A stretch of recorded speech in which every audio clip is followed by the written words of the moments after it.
Hi everybody, I'm John Willoughby from Jane Austen's Sense and Sensibility, and I am going to narrate to you the first 9 chapters of the book. In the beginning, we meet Henry Dashwood, who is the father of John Dashwood, and he is the owner of Northern Park. Henry is also the father of Marianne, Eleanor, and Margaret from his current wife.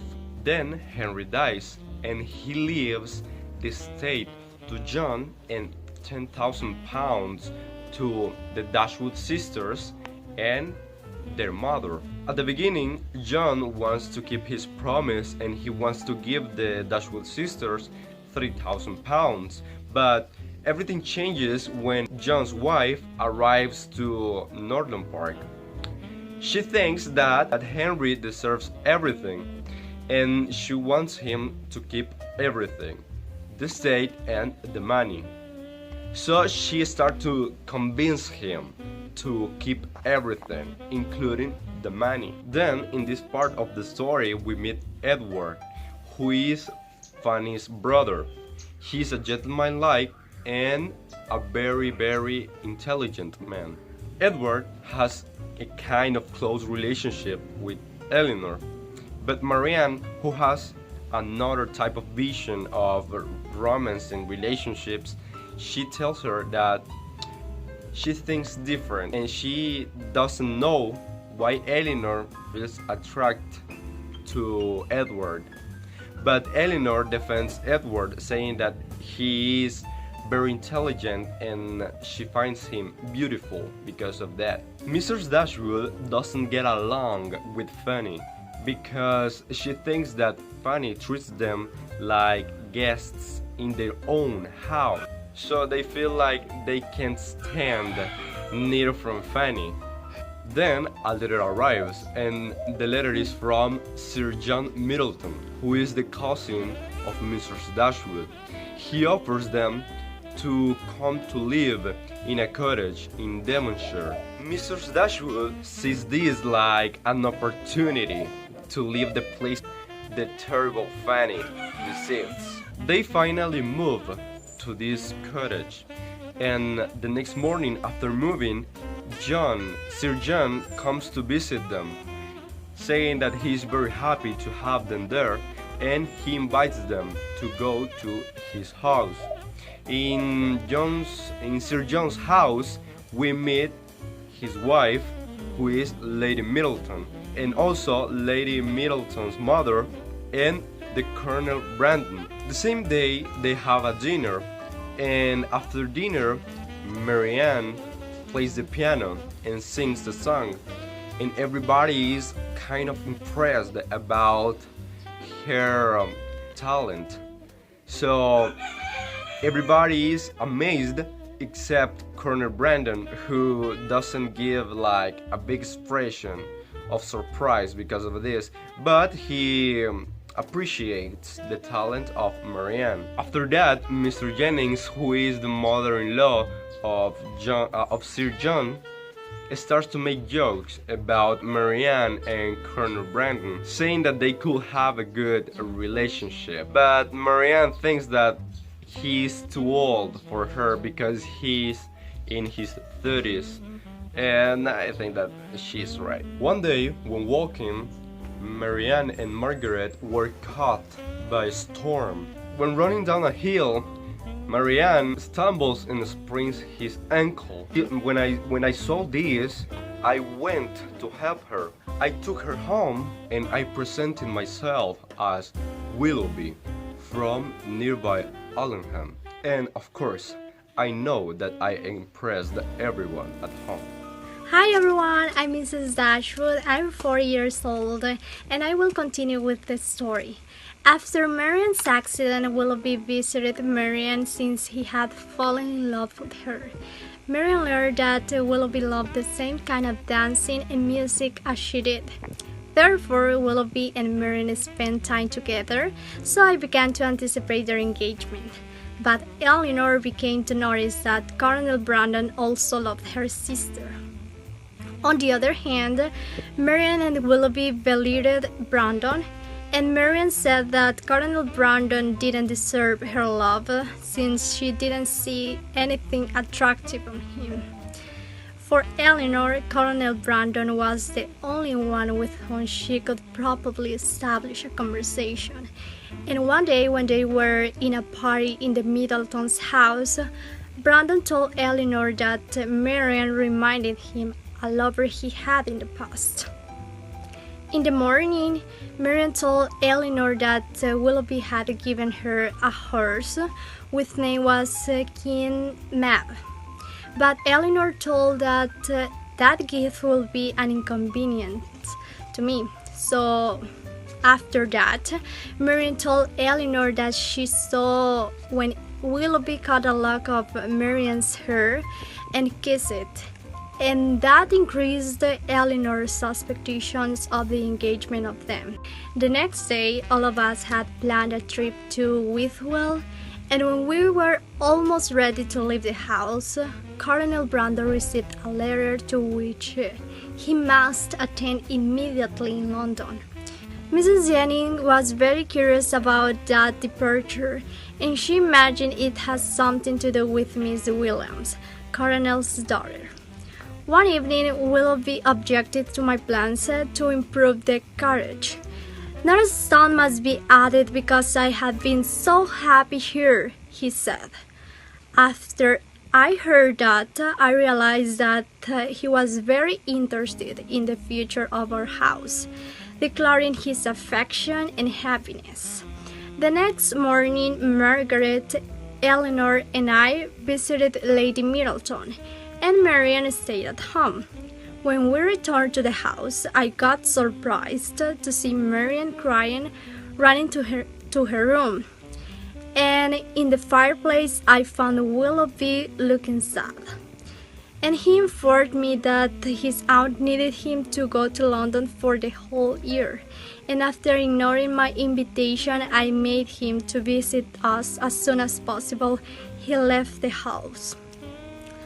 On the other hand, my poor and sweet Marian was depressed and fragile, crying for the whole day. The next day, Marian was trying to hide her feelings of sorrow, but everything around her reminded him, and since no letters from Willoughby arrived, Eleanor asked me to ask Marian about if there were an engagement, but I refused it because of the pain it would cause on Marian. One evening, when Marian and Eleanor were walking around the house, they saw that Edward was arriving.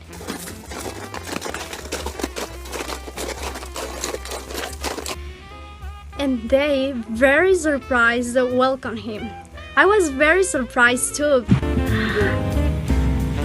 but I felt so happy for his arrival. Therefore, we noticed that Edward was much more distant and reserved, and I suppose that his coldness will be related with his mother. So I asked him, "What are Mrs. Ferrar's plans for you, dear Edward?" After that, he told me that his mother wished that he could get married with a rich woman to be distinguished in society. Yet, those were not his plans. On the contrary, Marian and Eleanor agreed that they would be so glad if one day they became rich. So Edward told Marian she would spend all her money on music and books, and she was very pleased since he still remembered her characters. Hello, I'm Marianne Dashwood and I'm 16 years old. Let's continue with this unexpected and beautiful story. Well, after Edward's silence, my sister, Eleanor, noticed about Edward's suffered and strange behavior, so she doubted a little bit about his feelings toward her. But the next morning, he came to the Barton cottage to have breakfast with us. But I tried to let them alone and I couldn't because he told us that he needed to see his horses exactly at that time. Anyways, when he returned, he looked so admired because of the beautiful sight seen.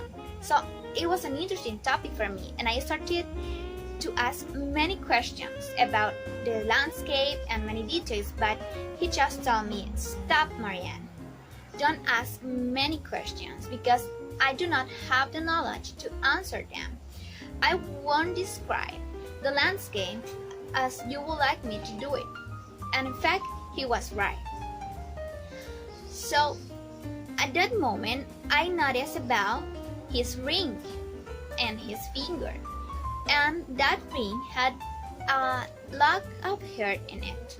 So I asked him if that hair was from his sister Fanny, and he told me that in fact it was. The day finished, and the next day, Mrs. Jennings and Mr. John invited everyone to a dance. But I was so sad because my love Willoughby wouldn't be there with me, so I cried out. Edward stayed for a week at the Barton cottage and then left. Elinor felt so sad, but she was so different from me because she didn't show off her emotions. Well, one morning, Lady Middleton, Mrs. Jennings, and Sir John introduced us, the Palmers. Mrs. Palmer was Lady Middleton's sister, and she was so happy and friendly, really unlike her sister, right? On the other hand, Mr. Palmer was a serious-looking man. So we talked for a long time and discussed many things. And also, Mrs. Palmer, whose name is Charlotte, admired all the pictures at the Barton cottage. Then they invited us to go with them to London, but we denied it. The next day, they left. In that moment, Mrs. Jennings introduced us, Anne and Lucy. They were sisters. And in fact, Anne was not interesting for me, but Lucy was so friendly and so different from Anne. So she found a friend in Elinor and started talking. They used to go for large walks at the Barton Park, and in one of those walks, Lucy told Elinor that she had a big secret. She told her that she had been engaged for 4 years with a man, and the name of the man was Edward Ferrars. Yes, the same Edward Ferrars as Elinor, but Elinor didn't say anything about her feelings toward Edward and about their relationship, and just was shocked. Well, January came and Mrs. Jennings invited Elinor and I to go with her to London. I was so excited. Elinor, not much, but our mother told us that we must go. So we went. When we got there, we started writing some letters. Elinor told me that I would stop writing because she was already writing to our mother, but I told her that I wasn't writing to our mother. Then she didn't ask more. You know, I was writing the letter to my love Willoughby because the only thing I wanted was to see him. I waited for him the long day, but the only person that came to visit us was Colonel Brandon. So I started crying because it was not Willoughby. But during the day, I just wanted to see Willoughby, and I couldn't because he never came to visit me. Hello, I am Edward Ferrars from Jane Austen's Sense and Sensibility, and I will narrate the book from chapter 27 to 30. Well, at this point of the play, Marianne is still very anxious because she hadn't received any answer from John. Mrs. Jennings consoles Marianne by telling her that it is very likely that John is busy hunting at his country estate. So Marianne continues to write him letters. Well, after some days, Lady Middleton invites Mrs. Jennings to a gathering, so she and the two sisters go. When they arrive home, Mrs. Jennings is very surprised because Willoughby wasn't there in the gathering. Because Sir John has met Willoughby in town that day, and he invited Willoughby personally. In those days, Brandon arrives to speak with Eleanor in private to know if Marianne and Willoughby were engaged. So he confesses his love to Marianne and wishes her all the imaginable happiness. Days later, Eleanor and Marianne attend a party with Lady Middleton.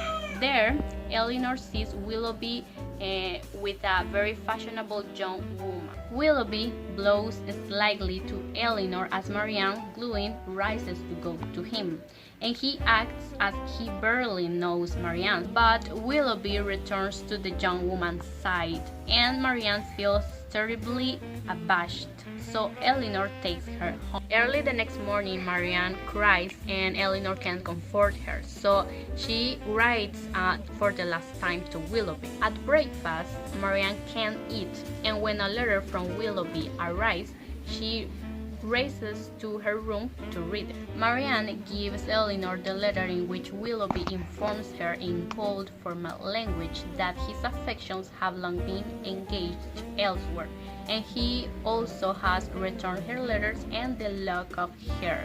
Then Mrs. Jennings arrives full of compassion to confirm that Willoughby is engaged with a Miss Grey. Colonel Brandon arrives and gives Eleanor information that he hopes will comfort the family. He speaks again of his tragic story with his cousin Eliza, who had a baby, and before dying he made Brandon promise that he will take care of her little girl. A year ago, Eliza Williams vanished. She finally wrote to Brandon to explain that a young man had seduced her, made her pregnant, and abandoned her. He later realizes that this young man was John Willoughby. Some days later, John Dashwood, after calling on them at Mrs. Jennings and on a private stroll to the Middletons, he congratulates Eleanor on her upcoming marriage to Colonel Brandon. John, with the purpose of annoying Eleanor, also tells her that Mrs. Ferrers wants to see me married to a Miss Morton. John Dashwood also pronounces that Marianne's illness has damaged her youthful good looks, and he thinks that Eleanor now can do better in the marriage market. Impressed by the Middletons' wealth, John and Fanny host a dinner for them, inviting Colonel Brandon, the Steele sisters, the Dashwood sisters, Mrs. Jennings, and Mrs. Ferrers. Eleanor worries about seeing me there, but she also wants to meet my mother.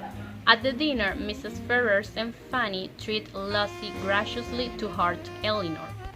Still later, John Dashwood praises the screens that Eleanor has painted to Colonel Brandon, and this gives an opening to Mrs. Ferrers and Fanny to insult Eleanor. Mrs. Ferrers says that Eleanor's work is pretty, but agrees with Fanny that Mrs. Morton's work is beautiful. Finally, Marianne defends her sister and goes to comfort Eleanor.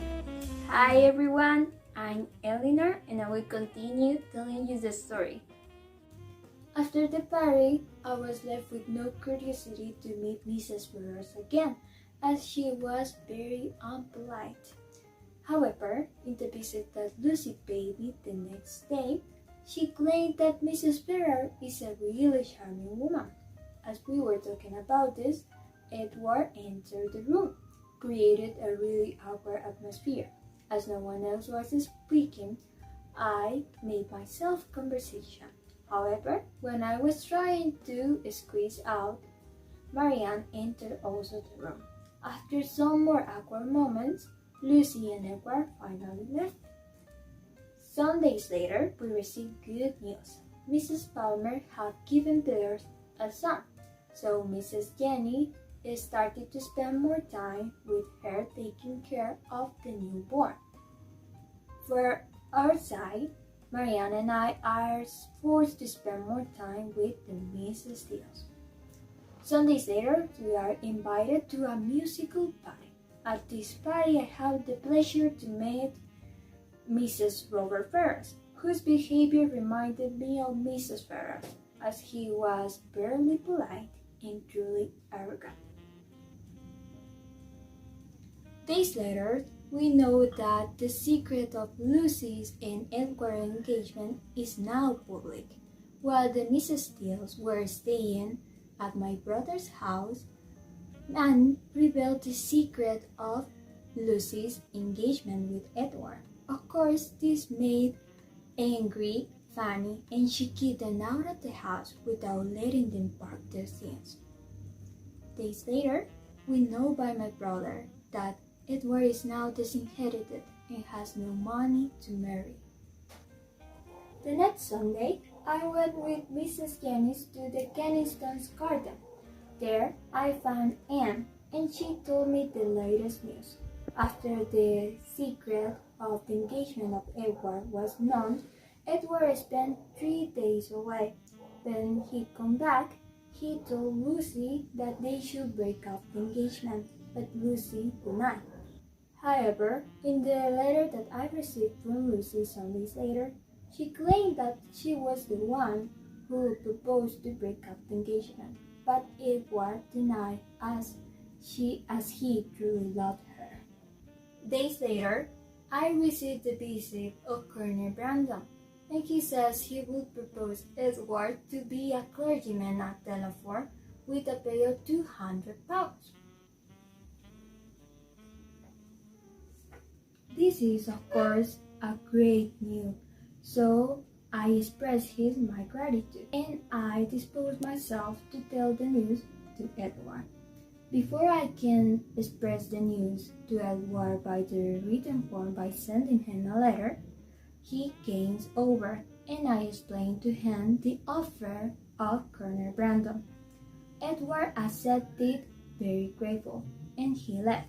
Later, Mrs. Jennings arrived home, and she congratulated me as she thought I was marrying Colonel Brandon. She overheard the conversation I had before with him, and she thought I would marry him. However, I explained her that I would not marry with Colonel Brandon, as I am not even engaged with him. I explained that Colonel Brandon offered a job for Edward, and that Edward and Lucy would be able to marry soon, thanks to this. Days later, because I felt obliged to do so, I went to check on Fanny's health. There, my brother received me, and he is shocked for the generosity of Colonel Brandon to Edward. He also says that after the engagement of Lucy and Edward was known, Mrs. Ferrars confessed that she would have preferred me as her daughter-in-law, as I was the best of the worlds for her son. When I finally met Fanny Dashwood, she is more kind to me than usual. In early April, we finally left London with Mrs. Jennings, Colonel Brandon, and the Palmer. While leaving London, Marianne cries, but I am relieved as I am finally able to escape the persecution of Lucy's friendship. As we had previously arranged, we go to Cleveland. While being at Cleveland, I found out the deep feelings of love of Colonel Brandon for my sister Marianne. Also, Marianne unfortunately catches a cold because of the cold water and the long walks in the outside that she liked to take. Hi, my name is Colonel Brandon, and I will continue with the story from chapter 43 until the end, which is chapter 50. As you already know, Marianne was terribly ill. She had a fever that was almost killing her, and I was so worried about not just seeing her again. I couldn't do more but help Eleanor to take care about Marianne. Eleanor asked me to go to look for Miss Dashwood, and that's exactly what I did. The same day I left, Willoughby got to the house to talk with Eleanor. He was walking and he was very drunk. He basically wanted to explain the reasons for which he did all he did to Marianne, and he wanted to ask for forgiveness. He explained that he first was a selfish man who just wanted to have fun with Marianne, but as soon as he realized how awesome Marianne is, he fell in love with her. He wanted to marry Marianne, but the problem was that Mrs. Smith realized about a mistake he made in the past, and she basically inherited him. So he at the end decided money over the love he felt with Marianne, because he married with Miss Grey, with Lady Grey, because she had a fortune, she had a lot of money. The next day, I got to the house with Miss Dashwood, and Eleanor received us with great news. Of course, we all were so worried about the health of Marianne, but Eleanor told us that she was getting better. A few days later, Miss Dashwood and the two girls decided to return to Barton, and everything was trying to be normal again. The three sisters and Miss Dashwood were living again in the same place in Barton. So one day, Eleanor and Marianne went for a walk, and Eleanor told her about everything Willoughby had said about Marianne.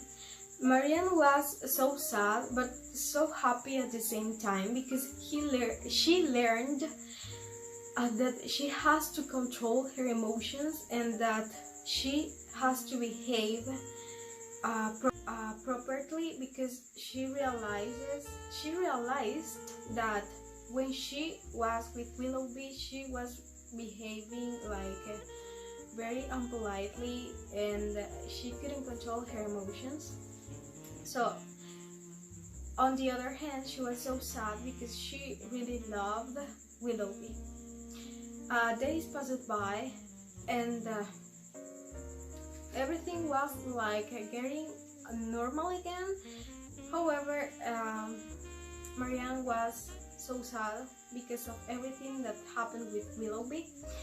Then, some days later, Mr. Thomas went to London and returned to Barton with news. And the news was that Mr. Ferrars had gotten married with Lucy Steele. Of course, Miss Dashwood and the three sisters were astonished because of the announcement Mr. Thomas had already said. And they started to ask many questions to know if it was true or if it was a mistake. And Mr. Thomas said again and once again that he was sure that it was Edward Ferrars with Lucy Steele that had gotten married. Then days passed by again, and no more news had arrived to their home. Eleanor was waiting for me because I was in London too, and she wanted me to tell her if I knew something about everything that was happening. However, the day they were waiting for me, someone arrived, and it was not me, it was Edward Ferrars. Edward Ferrars got to the house, and Miss Dashwood asked about Mr. Ferrars, referring to his wife, Lucy Steele, and he said that he was not married with her, that it was a mistake, that Robert Ferrars, his brother, was married with Lucy Steele. She basically, once Edward Ferrars was in Oxford, Lucy Steele sent him a letter to explain him that she wanted to marry with Mr. Robert Ferrars. And days passed by again. Eleanor was so happy because Edward was the love of her life, and she was so excited, so happy. So as her mom and Marianne and Margaret was too. Well, basically, Edward returned to London to ask for forgiveness with his mom. His mom gave him a quantity of money for him to survive, and she accepted that he could marry with Eleanor. And the story finishes with Marianne and with me getting married, but also with Edward Ferrars and